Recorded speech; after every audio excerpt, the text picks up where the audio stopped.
Bonjour à tous, je vous fais ce partage parce que je l'ai trouvé très intéressant et il m'a apporté une paix absolue et je voulais la partager avec vous. Il s'agit du relationnel. Quand deux personnes ont besoin de communiquer sur des choses qui ne vont pas parce qu'elles ont été blessées, parce qu'elles souffrent, parce que ça fait remonter des blessures antérieures. Ces deux personnes, elles vont verbaliser et elles vont à tout prix forcer la communication, elles vont prendre les armes et elles vont se défendre l'une contre l'autre. Alors que c'est l'amour qui les lie à la base. Et quand on porte un bouclier, qu'on est dans une tempête émotionnelle, on ne peut pas entendre l'autre. On n'entend pas la voix de l'autre parce qu'il y a trop de vent. On n'entend que notre propre voix. On n'entend que notre propre souffrance. On n'entend que nos émotions. Et l'autre va se sentir invalidé dans son ressenti. L'autre va se sentir offusqué, pas entendu, pas reconnu. Il pourra même aussi ressentir qu'on ne l'aime pas en fin de compte, qu'on ne l'accepte pas tel qu'il est. Et vous aussi, si vous êtes dans ce cas de figure, vous pourrez ressentir ça. Donc les deux ressentent la même chose. Le ton va monter, encore monter, jusqu'à les éclats de voix. Et puis, c'est comme ça qu'il peut y avoir une fin. Voilà.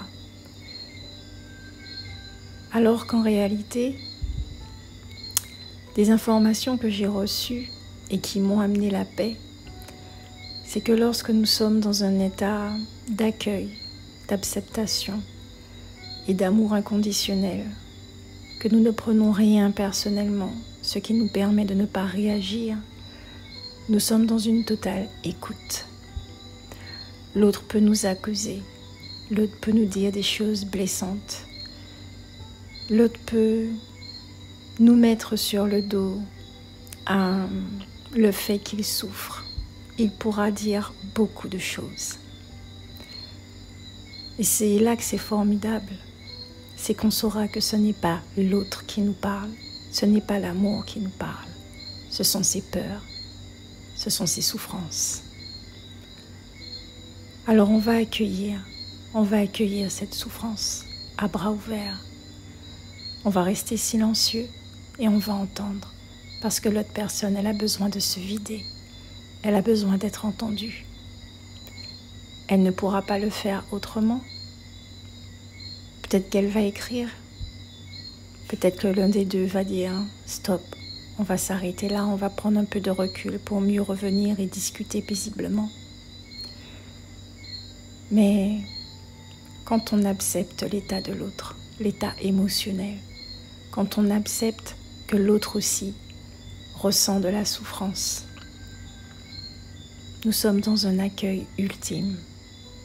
Nous restons dans l'amour inconditionnel et nous acceptons l'autre tel qu'il est, dans sa globalité.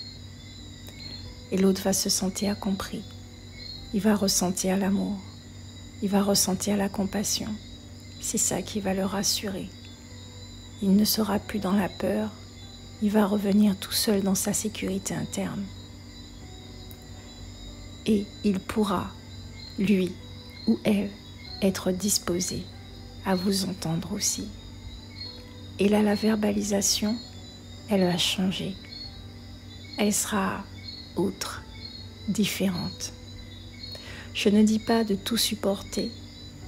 Je ne dis pas d'accepter la violence, car il y a des formes de manipulation.